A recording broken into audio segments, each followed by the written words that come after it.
Hola. So, in case you didn't notice, I'm not black. I'm also not Mexican. But I think it's very, very important for me to be here. And first of all, I want to give a huge shout out to everyone here and to Candace for putting this on. This is amazing. Thank you. This is great.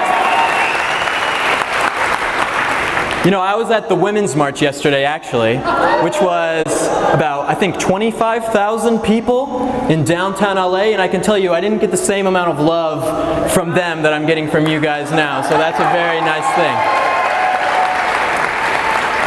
It's so funny to see what those people at the Women's March are actually fighting for. You know, I go and I talk to these women, again, like Candace said, these white liberals, and I say, what are you fighting for today? Why are you here? And they say, oh, you know, I want to abort my child at 9 months, illegal immigrants, and I'm fighting for the people who couldn't make it to this march today. And I said, people who couldn't make it to this march today, what people are those? And they're like, oh, all the minorities who couldn't make it here because they're oppressed in America, because Trump is oppressing them. And I said, maybe they just don't want to come to your stupid march. That's what's really going on. But as you can see from this video we just played, it seems like the left thinks that they control how minorities think and feel. That they get to tell them when they're supposed to be offended. Those Mexicans in the video on Olvera Street to the left, those are token Mexicans. I bet they just have internalized racism. Stupidest thing I've ever heard.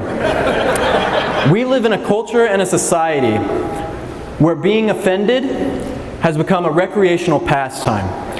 This is what a Navajo Indian told me when I went to the Navajo Reservation in Window Rock, Arizona. I made a video where I went to California State University, Northridge. Don't say that. That's not the right thing. Where I went to that campus and I dressed up as a Native American. A guy who you will hear from later, Black Mike, he dressed up as a black pilgrim. And we went there for Thanksgiving giving out pumpkin pie. And we thought it was going to be great, you know. And it turns out it wasn't. And a teacher at the university brought her entire class out to kick us off campus and yell at us. They were yelling death threats, they ripped off my costume, and they made us leave the campus. And I thought it was very, very strange. So I decided to put it to the test. And so I went to the Navajo Indian Reservation, 900 miles outside of LA, to see what they thought about it. And the results are exactly as you'd expect. Not one of them was offended by cultural appropriation. Not one of them thought the Washington Redskins name was offensive. And not one of them wanted other people to get offended on their behalf.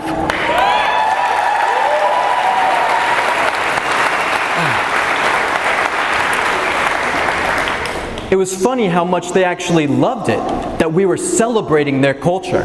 It's cultural appreciation, not cultural appropriation. It seems that nowadays people are going to college and they're coming out stupider than when they went in. I only did 2 years at university until I dropped out. I couldn't take it anymore and I had to go and work for Turning Point first, then PragerU to help change America. And these people, these young people who I talk to, they're not born offended. You can't be born offended. It has to be something that is taught. Leftist professors teach their students how horrible America is, how terrible white people are, and above all else, my culture is not your damn prom dress. That's what they teach them. Which is made even funnier that 80% of college professors are actually white. Virtue signaling academics are teaching impressionable college students what to think, not how to think, in turn creating an entire generation of students who believe getting triggered is the norm and who shame those who wish to celebrate another culture's identity.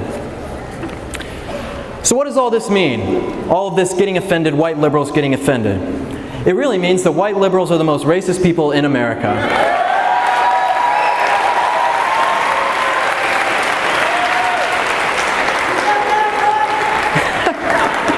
Love that. They think their virtue signaling antics are helping minorities, but in reality, it undermines them. You can hear them now. Black people are being oppressed in America. It's up to us as white liberals to defend them. Let's go tell white people they can't have braids. That'll tell everyone we're not racist, right? No, it's actually quite the opposite from that. When you do this, you make it seem like minorities can't think for themselves. Black people aren't asking you to get offended for them. You're doing it for yourself so that other people around you will think that you're woke. But let me tell you something, white liberals. There is nothing woke about caring about black people's feelings when you then turn around and advocate for the same programs and policies that have kept African Americans down in America for decades.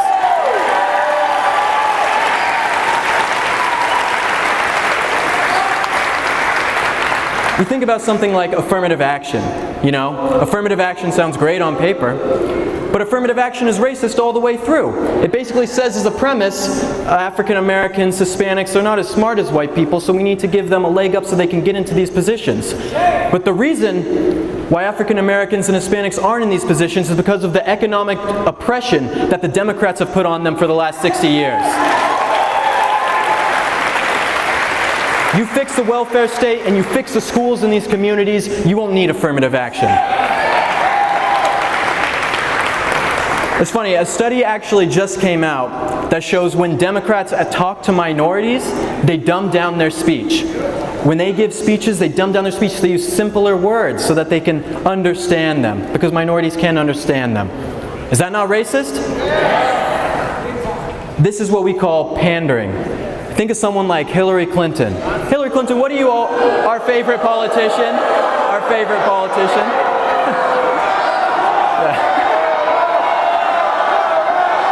Lock her up! Lock her up! Oh, I love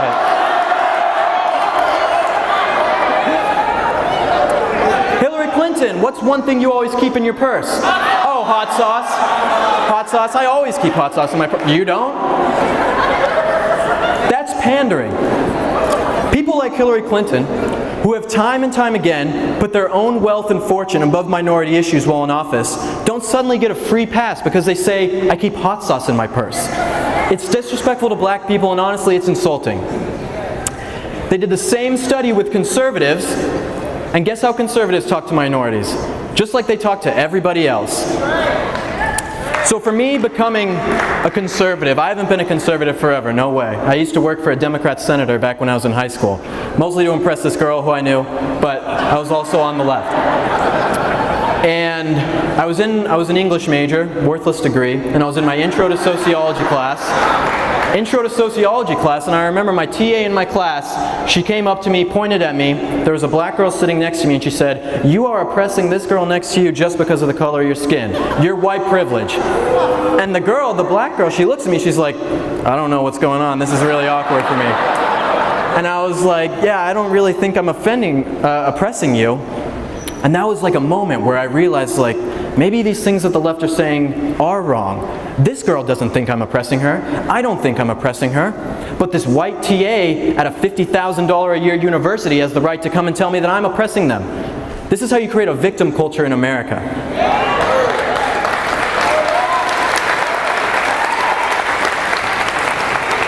The main message that I want to get across to you guys today is that these white liberals and politicians who claim to have your best interests at heart don't care about you. They are doing it for their own selfish gain. They champion minority struggles as their own to make themselves feel better in virtue signals. But in reality, they know nothing about what is going on in your communities. They have used minorities for votes for far too long, and it's time to end it.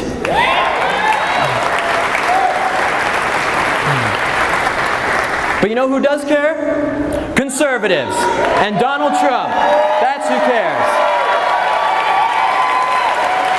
Someone who has done more for the black and Hispanic community than any politician in the last 30 years. But the mainstream media doesn't know that. CNN doesn't say that.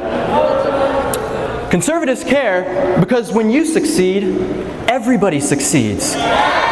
Conservatives are the party of America, the party of patriotism. And we realize that the only way for our country to be the best is for everyone living in it to be the best.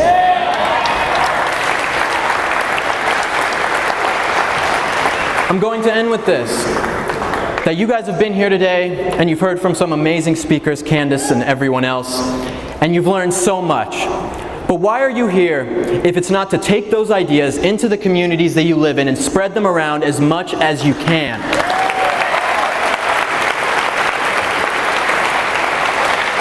We as conservatives, the people who believe in the values of America and freedom, can no longer sit down and not say anything. This is why California is the way that it is, because conservatives have capitulated to what the left has wanted for too long. We have to stand up and fight. And yes, you're going to lose some friends probably for the values that you are saying, but that's part of the bargain for trying to protect this country and keep us safe. And that's what we have to do. What defines every American is not the color of their skin, but the ideas that they hold. And the left has manipulated those ideas into a never-ending struggle that aims to destroy America and keep minorities down forever. It's up to us to end this. Thank you.